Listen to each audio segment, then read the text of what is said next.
I think we're live. And we're live.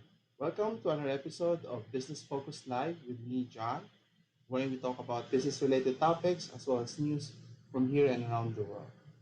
If you're new to this channel, don't forget to subscribe and let's get started.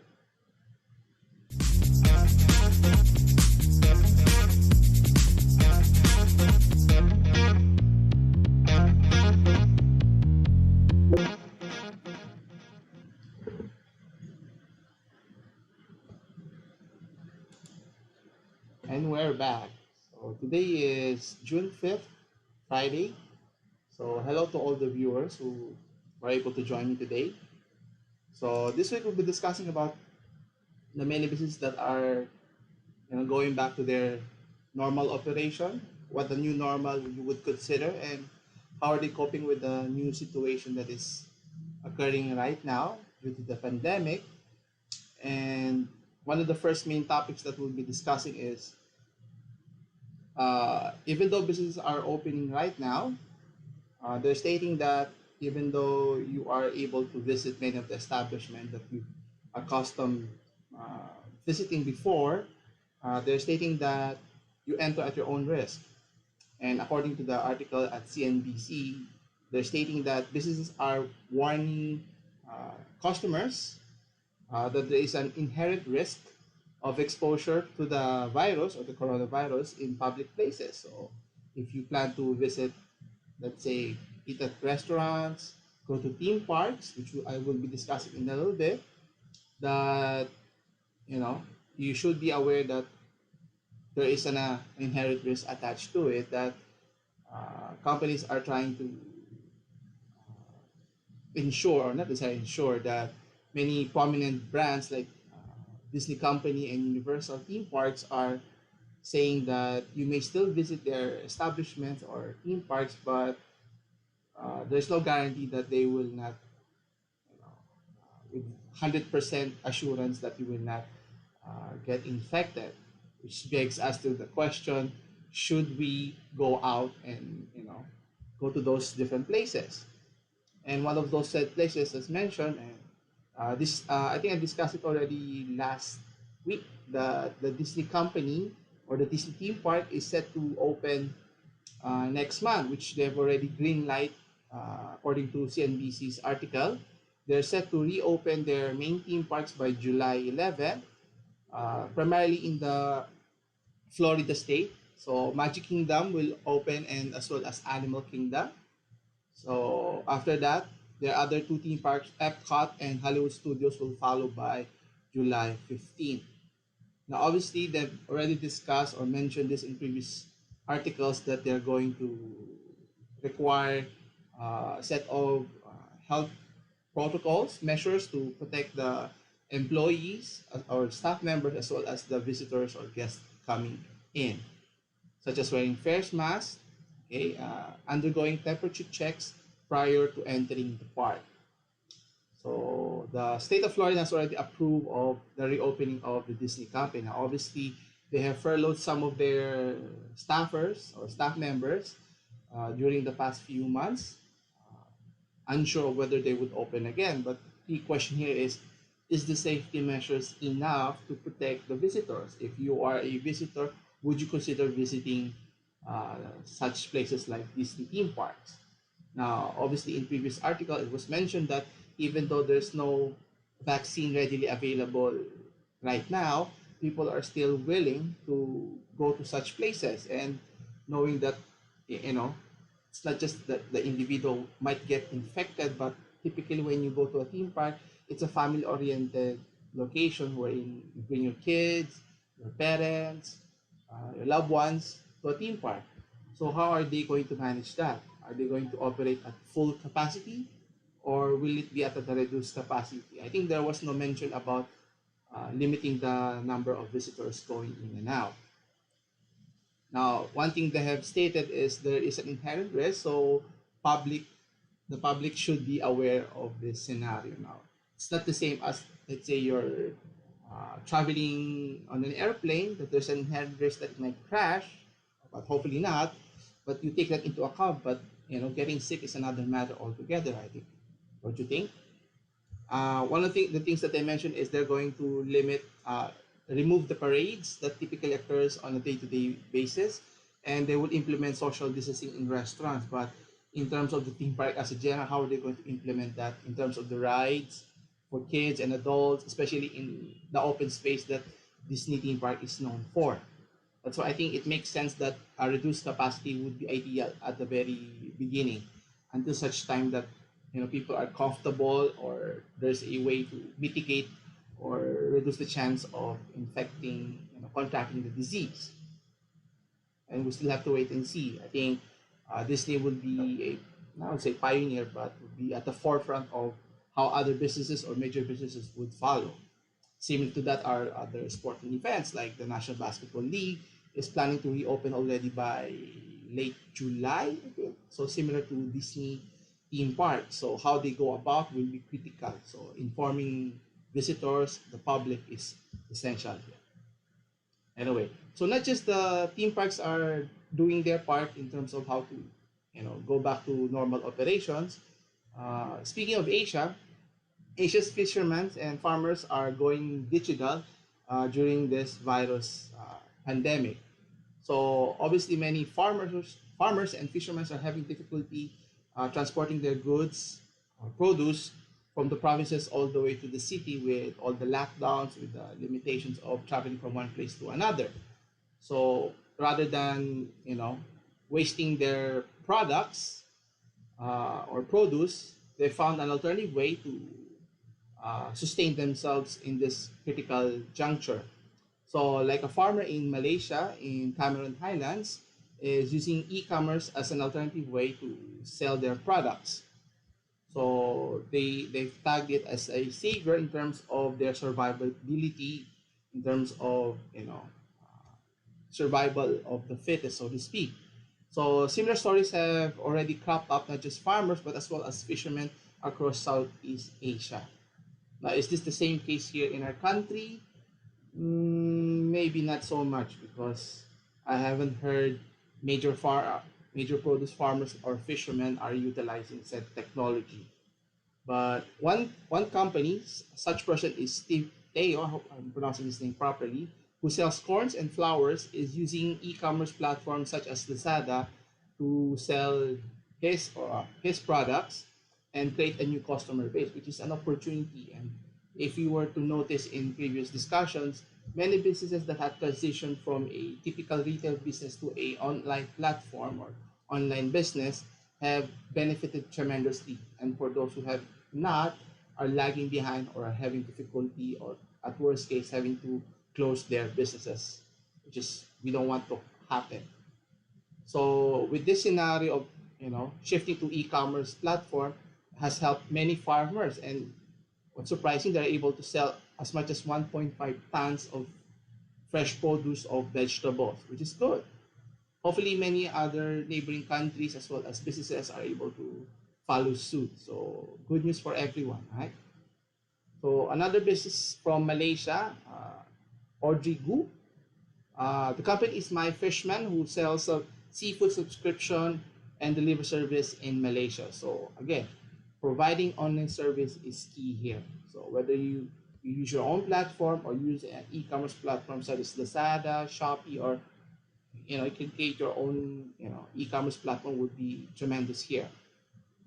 So according to Lazada, businesses are pivoting online to capture new opportunities. I think this is essential. This is not just an opportunity but an essential strategy for their survival. So for other businesses, speaking of lawsuits, so if you're familiar with the company Volkswagen, the car maker of Volkswagen, are embroiled with a scandal based on their diesel emission scandal, wherein they, what do you call this? They forged their emission performance in the United States. So they are facing a staggering potential financial fees, which they cannot escape.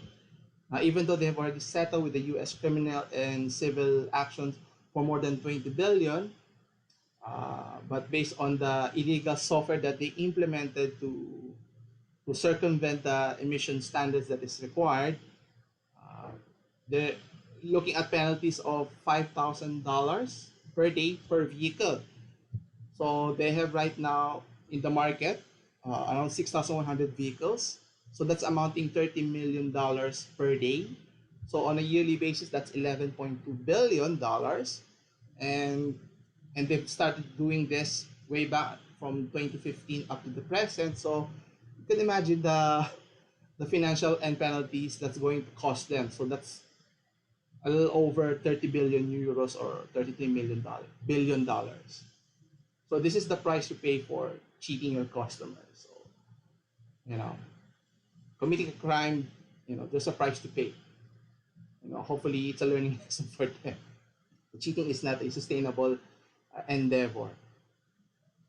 Continuing, so speak of celebrities. So are you familiar with the celebrity, what do you call this, uh, reality show, following the Kardashian, I think?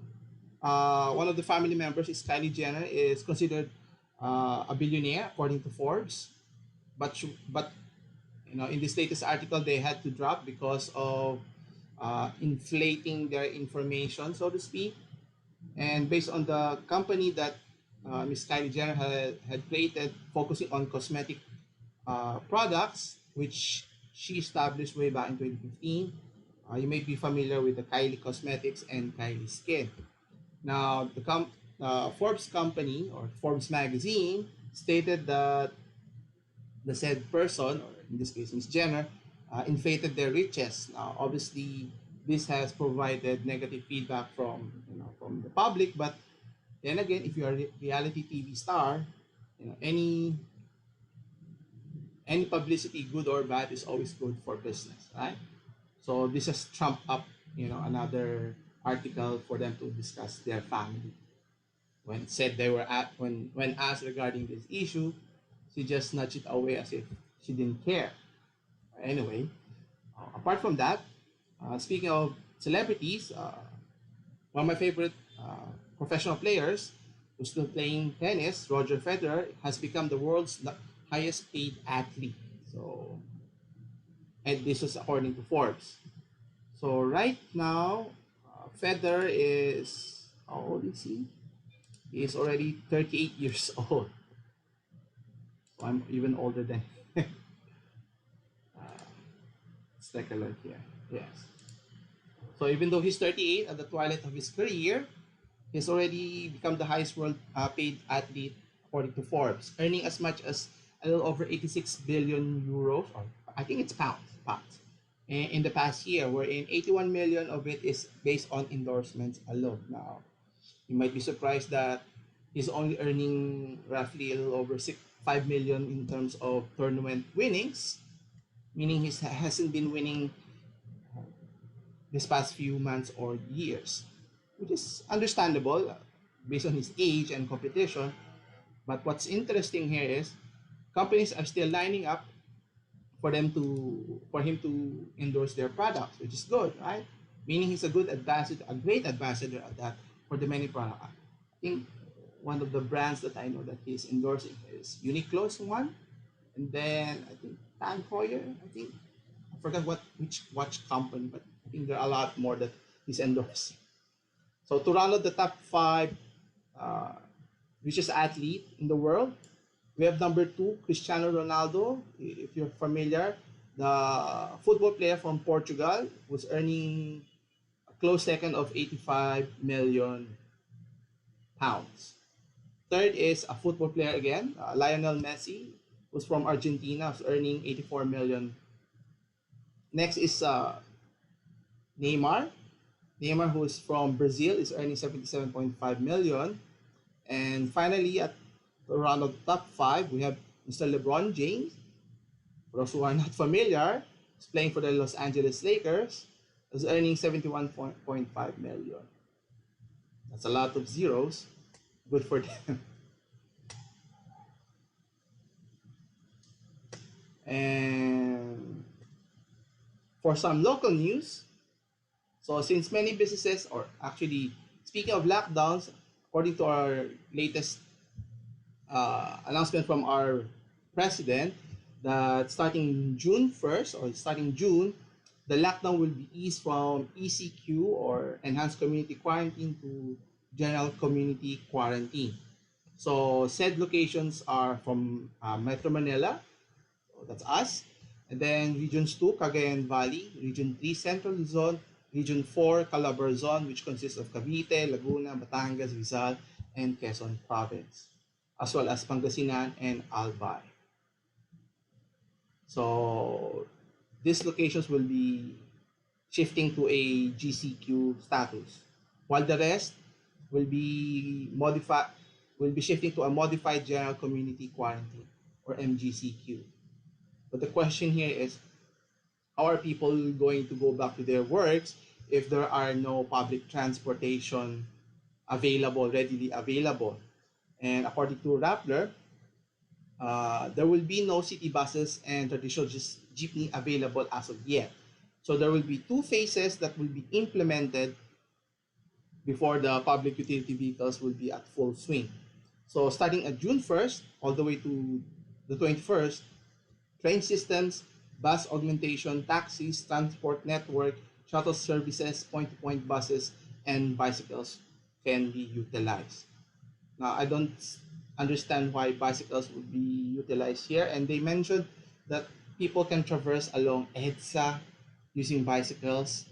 Imagine if you're on the other side in the northern area region, going to, let's say, BGC all the way to Pasay in Mall of Asia. I don't think people would find it easy to travel along those conditions. Anyway, so on the 22nd, phase 2 will be implemented wherein public utility buses as well as modern jeepneys and UV Express will be traversing from the 22nd all the way end of the month. Now, as mentioned in the article, all modes will be running at reduced capacity using cashless payment. I think it's a high time that we improve our payment system. Similar how we use our card for traversing the LRT and MRT transportation system, maybe we can implement it and be utilized as a swiping card for all transportation system. Would that be a more convenient way of encouraging people to use cashless payment? And then they mentioned that health protocols will be implemented. I think it's a given that everyone has to wear face masks and temperature checks and hand sanitizers to ensure high high touch area are maintained that they are clean. So how people are going to cope? We've already seen that people are having difficult time traversing from one place to another. And speaking of businesses, so since they've already allowed for business to resume their operations, business groups and exporters are asking the government to reduce the corporate income tax by as much as 20% to 20%, sorry, by 2025. So they're asking this so that this will help ease them in the transition of this difficult period all the way to the future. Now, what they're asking is based on the Corporate Recovery Tax Incentive Enterprise Act, or called CREATE. So it will be a gradual reduction of the income tax rate for corporations. So from 30% to 25% and reduce it gradually all the way to 20% by 2025. Now, there were some concerns regarding tailor-fitting incentives, as this will confuse foreign investors as to how to go about investing in our country. And based on what's happening in a global setting, especially with the trade war between China and the US, many supply chains have been shifting outside of China already.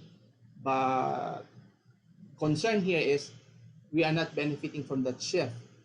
Many businesses still have preferred other neighboring countries in Southeast Asia, preferring over our country. Well, hopefully the government can do something about it to encourage more investors, more manufacturing here in our country. And next is many businesses are scrambling for revival plans. So not just the corporate businesses are asking for a tax reduction. For many businesses, they're doing drastic or massive changes across industries, not just for both the corporate sector as well as the consumer aspect. So many businesses are having to cut their spending. So not necessarily they're losing business in general, but they have to forego the suspension of their businesses as well as laying off workers to stave off the crisis that they're incurring. Now, even though big businesses or corporations may only make up 1% of the economy, but they do provide a significant chunk of jobs nationwide, as much as a little over 3 million jobs. And they provide the highest revenue for our economy. And according to Mr. Pangilinan, or MVP, he stated that I think it's best to be financially prudent. And as you can see here, based on the laxing of the lockdown, many companies like Jollibee Food Corporation has already cut their spending from 14 billion to only 5 billion. So that's almost 9 million difference. And another company like Ayala having to reduce their spending from 110 billion to 70 billion pesos. So that's still a billion pesos expenditures for this year in a difficult time. For the ICTSI, or the International Container Transportation Service Inc., has reduced their spending from $100 million to just only $100 million.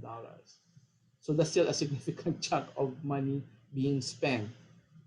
For JG Summit Holdings, have cut their spending from 82 billion pesos all the way down to 58 billion pesos only.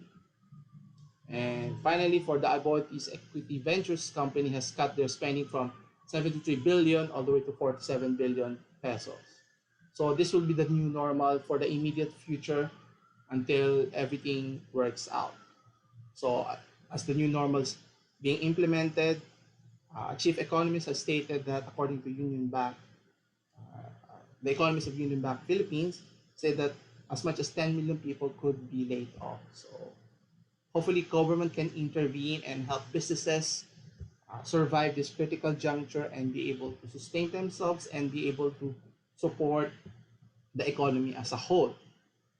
Now, what's interesting here is many workers at bigger companies are more likely to keep their jobs. So what about the small, medium, even micro businesses? I think many of them are suffering tremendously and to the point of having to shut down their businesses permanently.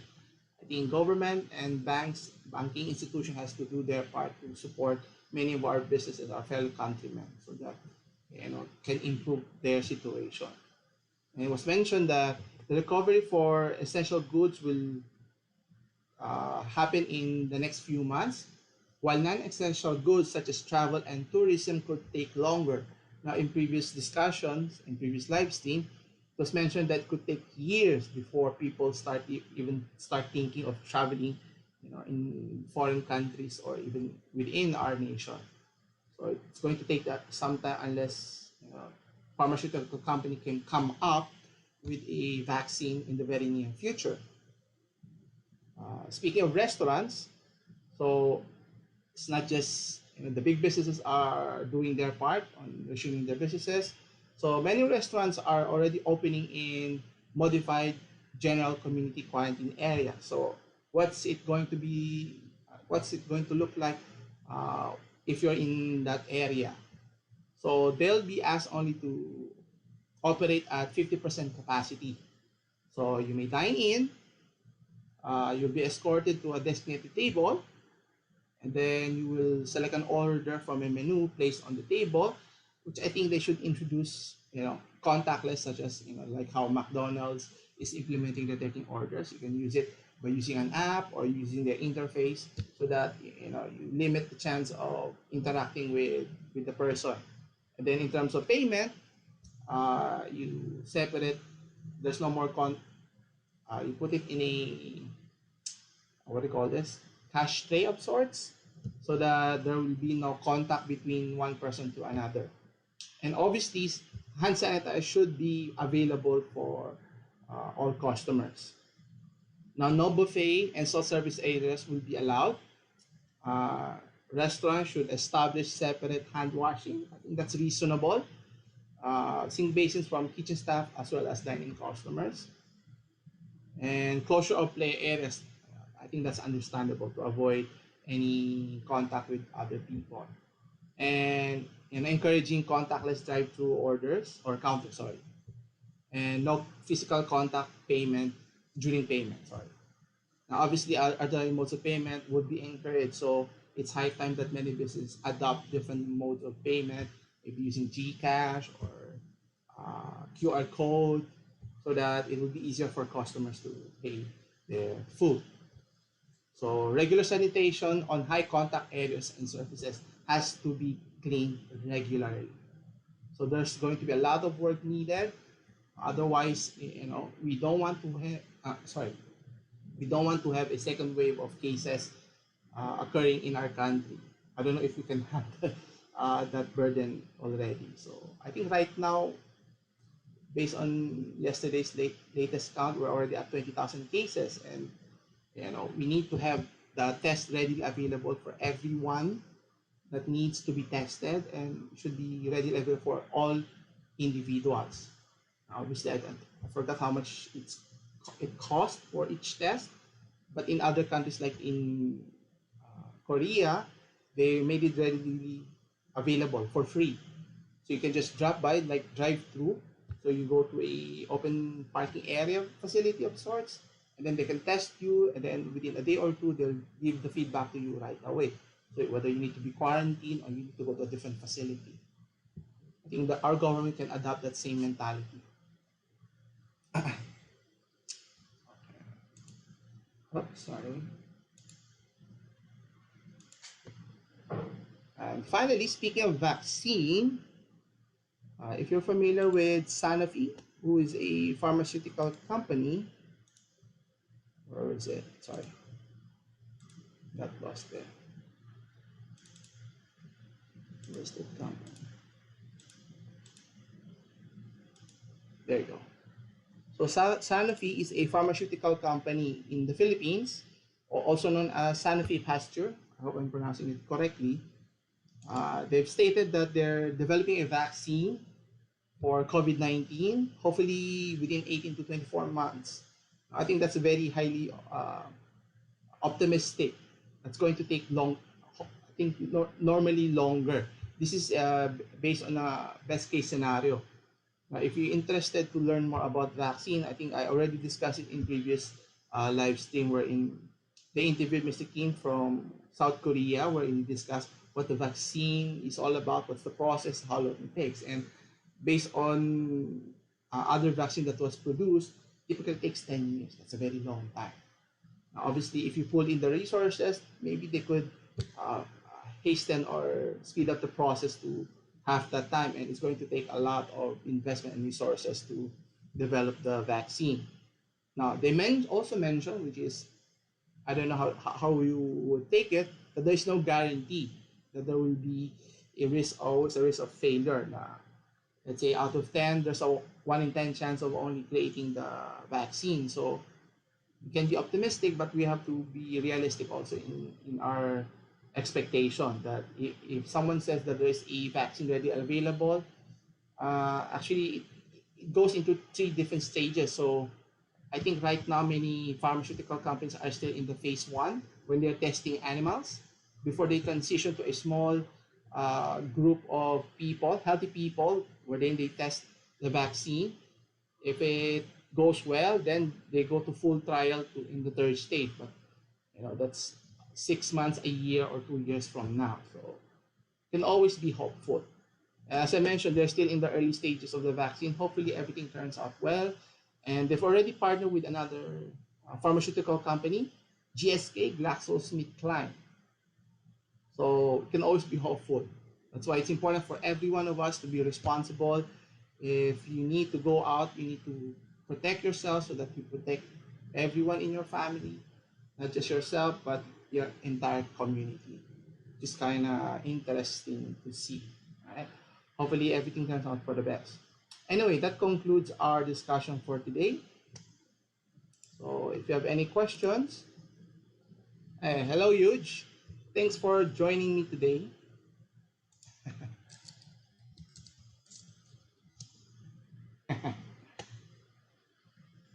What was I saying? So if you have any question regarding today's discussion, feel free to leave your comments down below and I'll get back to you.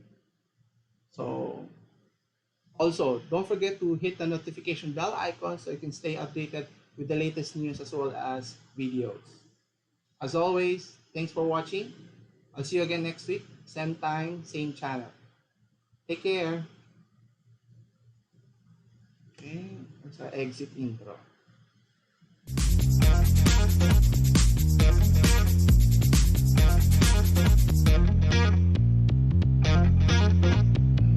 End stream. You want to end your stream? Yes.